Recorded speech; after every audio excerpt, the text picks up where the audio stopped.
Hello and welcome back to the workshop. It's that weird bit of the year between Christmas and New Year when nobody knows what day it is. The gooch of the year, the taint of the year, the perineum of the year, if you like your professional medical terms. It can only mean one thing. It's time for me to spend some quality time with this Datsun 240Z. And what are we doing this week? Well, we're building a rear roll cage. What we have here is a main roll hoop. These here are pieces of floor, or they're going to be. Let me show you. I wanted to be able to show before and after. So what I've done is I've already done one side. So this is a rear mounting point that I've created. That's that side. That's original. So there are three components. First we have the top plate, which has some captive nuts. We have the plate that the roll cage leg, or the rear leg support for the roll cage, is actually going to be mounted on. And then there's actually another piece which goes inside here and kind of provides a bit more support to this because it needs to be nice and strong.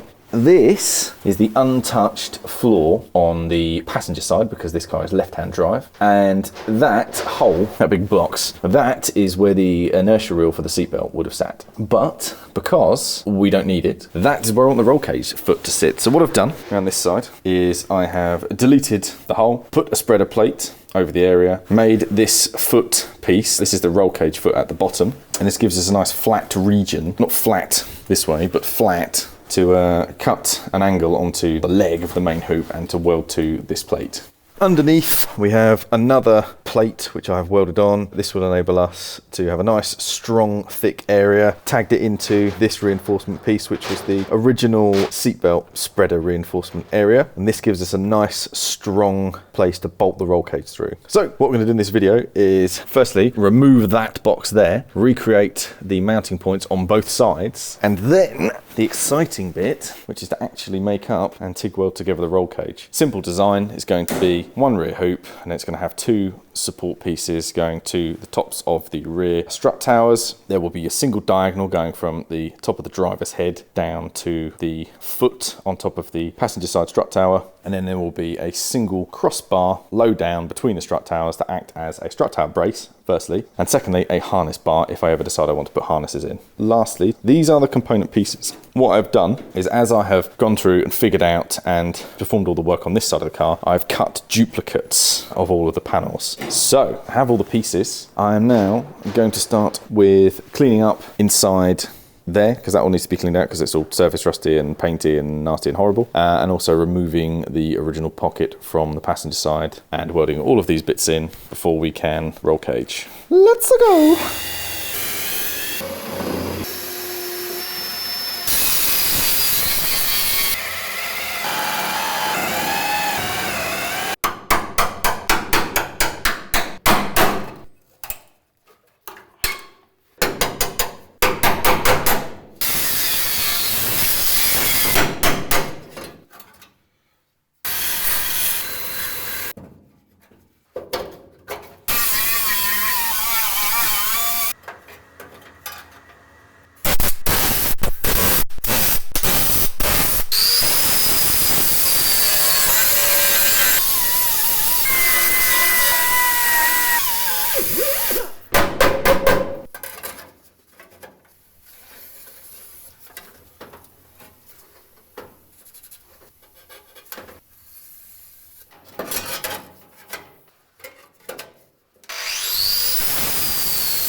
Hello?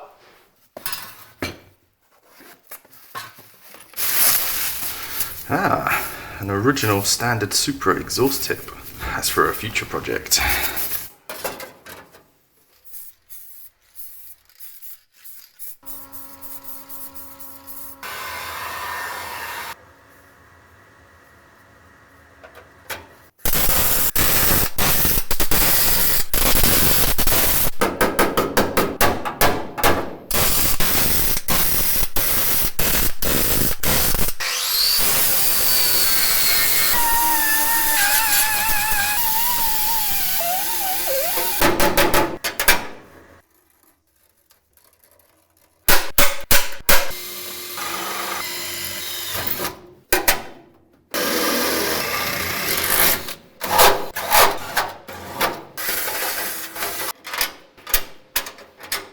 And to see, baby, si es perfecto. So that is the floor mounting plate complete this side and that side. I didn't film this plate that I put in under here because it was difficult to access, but there's a spreader plate in there as well, above and below the main floor of the car, which hopefully means that it's super strong, and in the event of a rollover, that will not punch through the floor of the car. I think that'd be strong enough now. That's probably a bit overkill, to be honest, but why not when it comes to safety? We just need to replicate that here, and then we can get on to the actual fun bit of welding the roll cage hoop together.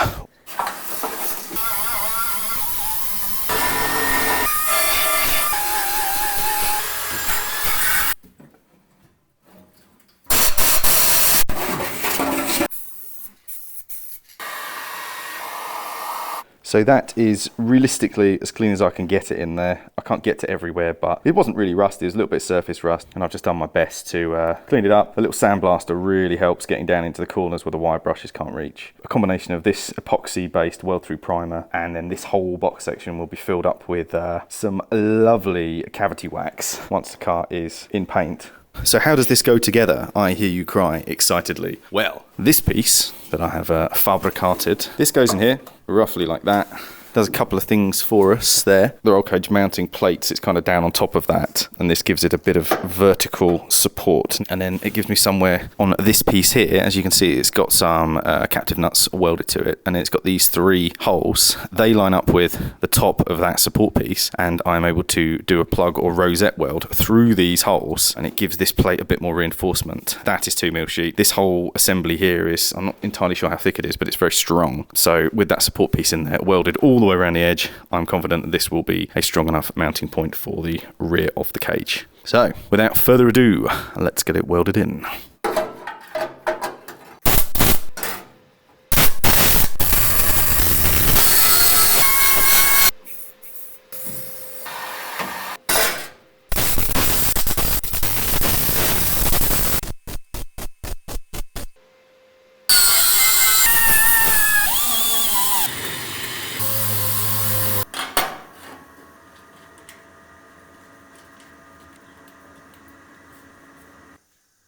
So that is all 4 of the cage mounting points complete. Now it is the exciting bit.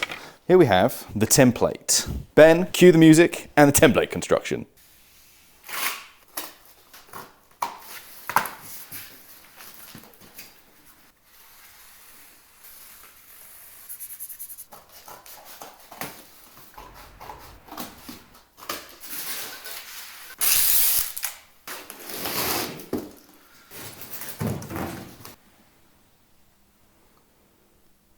And you'll see here a rather nice bent roll cage main hoop. Once more, we have footage of how John at Robinson Race Cars bent this up to my template.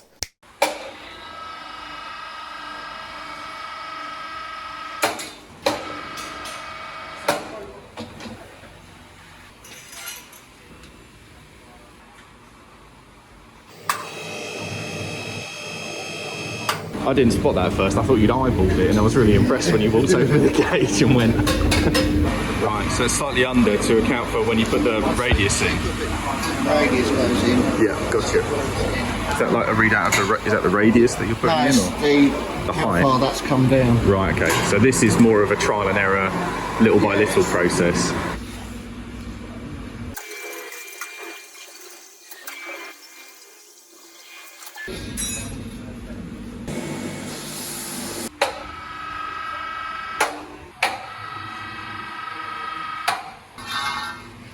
So this one's got to come back a little bit. Yeah.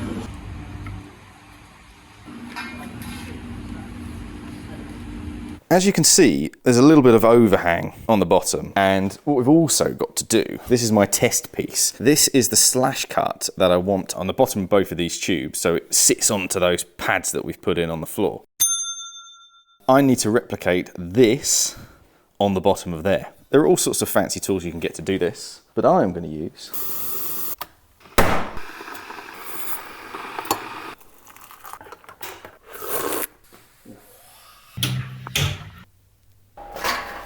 bog roll. And if we sit that on there like this, what we can then do is carefully trim out the shape of this tube, like so. Et voila. This can now be slid over the end of the main tube, drawn round, and it gives me something nice and accurate to cut to. I've just got lucky with this. It just happens to fit perfectly inside here. What I'm going to do before I cut these is I'm going to offer up that template once more into the car. That template is the right size. I want to use the bottom to kind of mark where the tube's going to sit. Then I'll put this back into the car along with this, and then per side I'm going to try and gauge the position that this needs to be. It's going to be slightly different both sides. It's going to need a little bit of tweaking, but I'll get it as close as I can. Theoretically, this hoop should be even, the car should be even, but it's a 1972 Japanese car, so it won't be. Anyway, bog roll saves the day. Let's go.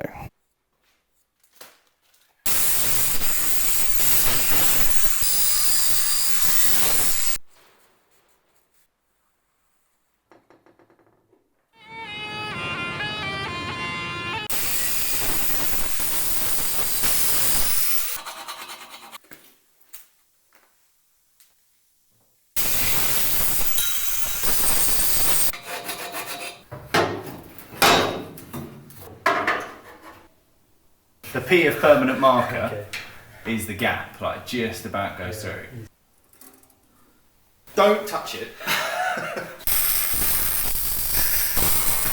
So we now have cage tacked in on the foot plates at the front, or at least the main hoop. So it's nice and even across the roof, nice and level with the car. We've done some measuring from the bottom of the main bar down to here, and obviously checked with the marker pen, this ultimate measuring tool. Both sides, marker pen just about flies through there, so I think we're good width-wise. Just need to sit my fat arse in there now and see if I can actually fit with this roll hoop.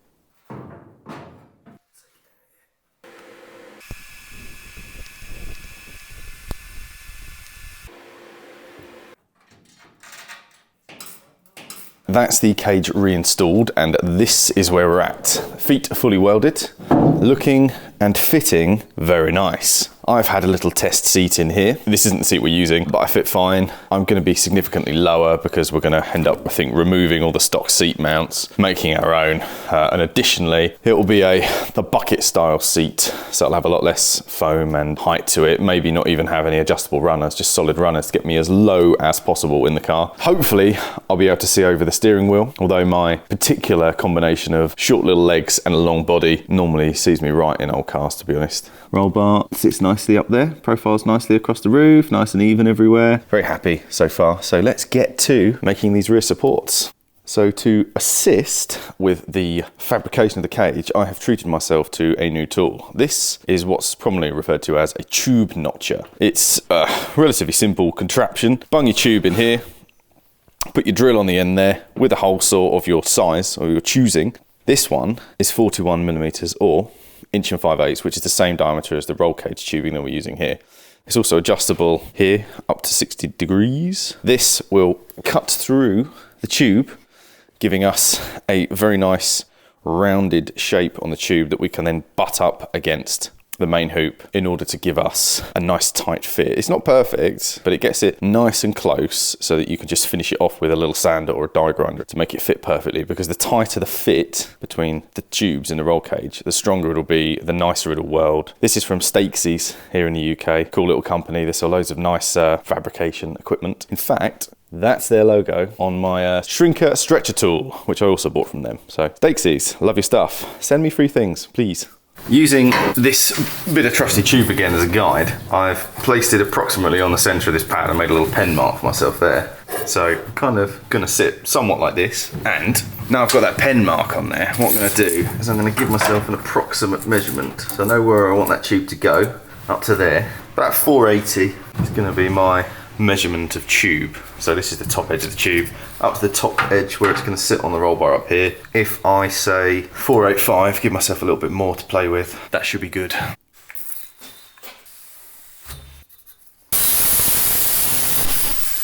Right then, I'm just having a little bit of a play around, trying to determine the angles of things. This strong hand tools magnet is very useful for holding things in place because I don't have a third hand. So the position of this tube, height wise, I think is about right. Nice and high up here to the roof line. But Because it has a thickness, obviously it's not going to be able to sit flat on there. So what I'm going to do, I've just folded up a little bit of flat steel to be the same length as that. I'm going to position this to sit up where the tube needs to go, and then I'm going to have to trim it. If I trim a little bit of it off, the idea is I can put the end of it on my pen mark there, and then I can measure this to work out what angle I need. I don't have an angle gauge with me at the moment, which is kind of annoying, but that should give me a fairly good indicator for the tube notch angle over there. So let me trim this down a little bit, have another crack at that.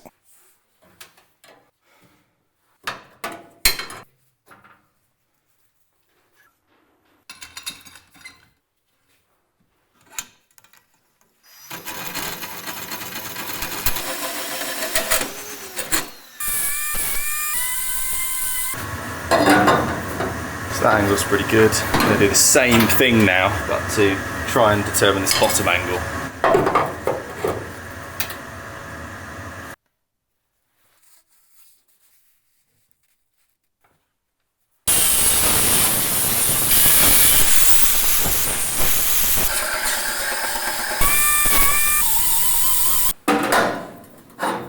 So basically, it's pretty nice. It sits pretty flat here, up to here. There's a little gap, basically, on this side. It's not quite the right cut angle with the old tube notcher. So this is pretty normal. What we've got to do now is get the little belt sander and just carefully tickle up this until it fits perfectly at the top.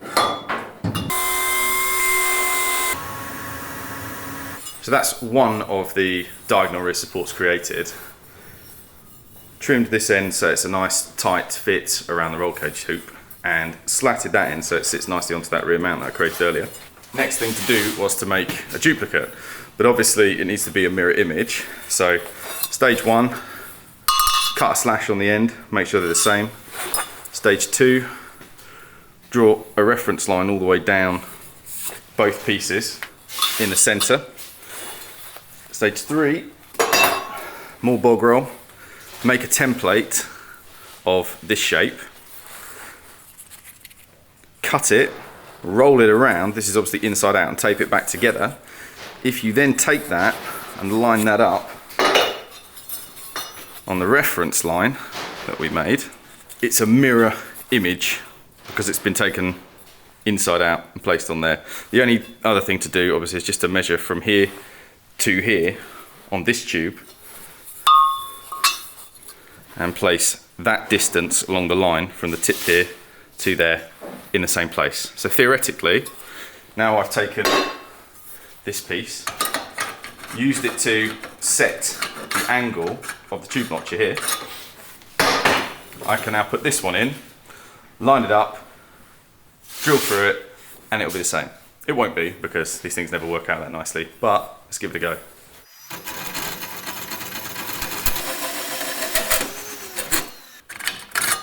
Pretty good there. You can see the pen line. Yeah.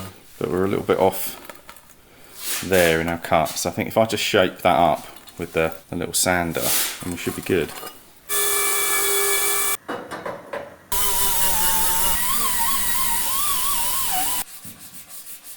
So after a little bit of messing around, me and my able assistant have got everything trimmed, the mill scale cleaned off, measured, leveled, wiped down with acetone, ready to tack. Now this is where everything goes very wrong, because we don't know if once we've tacked this in, we don't know if we'll be able to get it out of the car, and this might have to have some joining pieces up here. I mean, everything we've done up to this point is necessary anyway, because of the special joiners that I want to get from, if I need them, I want to get from Robinson race cars. They kind of go inside the tube and they enable you to bolt it all together very neatly. But what we're going to do now is tack this up, because these bottom plates need to be tacked and welded regardless, and then we shall attempt to remove it.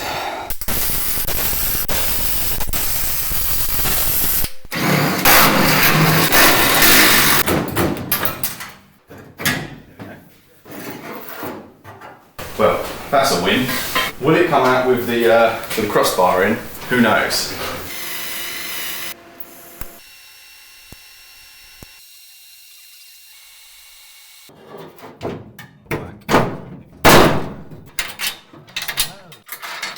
So with the main frame of the cage now complete and bolting in beautifully, the next stage of the endeavour is to fit a crossbar here to act as a bit of a strut brace, and also a harness bar possibly, if I ever decide to use it, and also a single diagonal from the top above my head down to this point here. And to do that, we need a couple of things. These tubes across and up, I need to notch and fit nicely into these bars, but nothing's exactly square.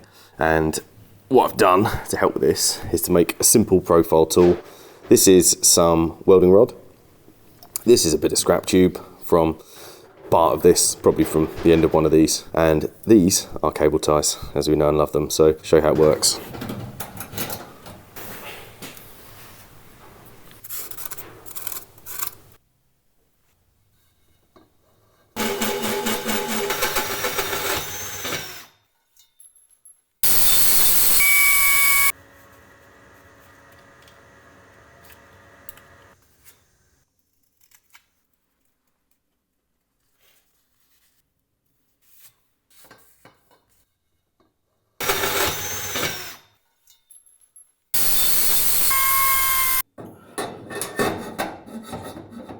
So after much fettling, that bar now fits really nicely. I've now mocked up the crossbar, and that's, I think, about where I want it to be.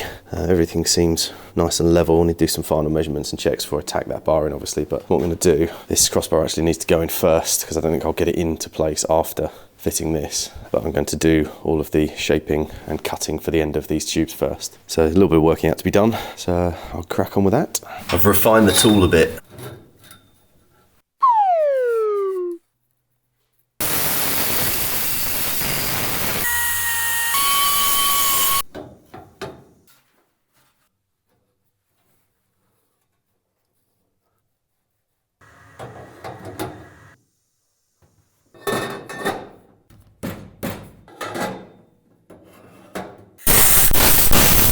Right, now the question is, can I physically get this out of the car?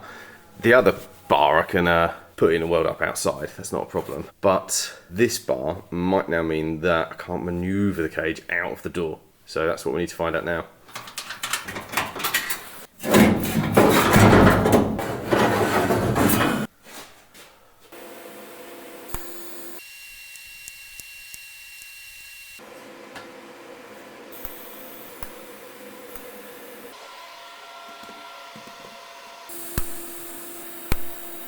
Here we are then, the final piece has been tacked in. So I thought I'd add this in on the bench, tack it with a TIG, I'll throw it back in, make sure it goes in okay, and then all is good, take it back out and finish welding it.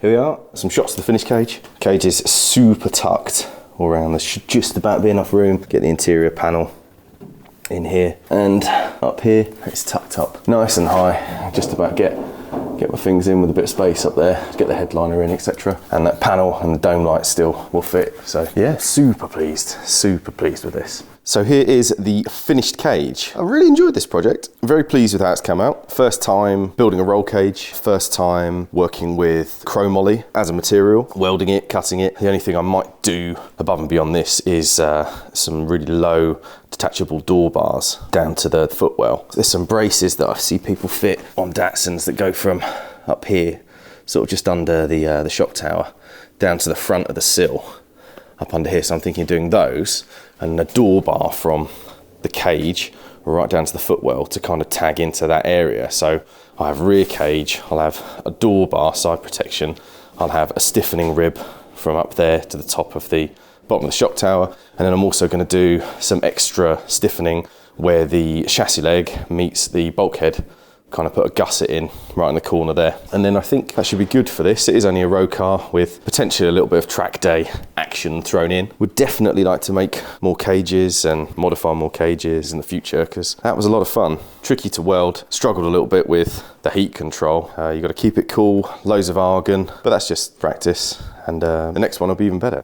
Why did I do it out of chromoly? Well, partly because I'm a tart and I wanted the whole exotic materials thing, but also a bit of a challenge, a bit of a learning experience. People think chromoly is lighter than steel. This is what I said to Andy Robinson. He said, well, let me stop you there. It isn't. They weigh the same. Chromoly, T45, less exotic, mild steels, they all weigh the same. The reason people think chromoly is lighter is because it's stronger, and therefore you can use a thinner tube wall and achieve the same strength as a normal mild steel, and therefore you save weight that way. It's not actually lighter as a material. I started researching about welding it, and there's loads of information on the internet about you need to preheat it, pre-weld, post-heat it, and I said this to Andy and he said, don't do that, you don't need to do that. He told me the spec of rod to use on it, which is just normal mild steel welding rod, which I think is ER570S, possibly. Could have got the code wrong, don't quote me on that. And just weld it up. I put about 90 amps on the pedal, don't necessarily use all of it, and then I was just pulsing the amperage with my foot just to try and keep the heat out of it. Some of the welds are really nice, some of the more tricky ones are less neat, but as I said, never done this before, so pretty happy with how that's come out. Yeah, all I'm gonna do now is to just fit it back in the car one last time. I'm pretty confident it'll fit. So that's your how to build a rear roll cage for your Datsun 240Z 101. Step 1, cardboard aided design, or CAD as we like to call it. Step 2, go and see an expert, Andy Robinson, in my case, Robinson Race Cars. Get some advice, get your tubing, get your head in the right place for doing the project. Step 3, get in the garage with the angle grinder and go nuts. Next thing for this car, possibly seat mounts, possibly some extra strengthening and gusseting around the car. The car is very, very close now to being kind of metal work complete, ready to go, body off for sandblasting, etc. It's my own personal car, so I can't spend too much time on it. I do have to earn a living as well, so hence why the project has gone at a glacial pace so far. But hopefully it will speed up again over this year. I really want to get it done. I need it finished, I need to drive it. Never driven one, so. Anyway, thank you very much for watching. If you enjoyed this, please consider liking and subscribing to the channel. Loads more cool cars to come your way.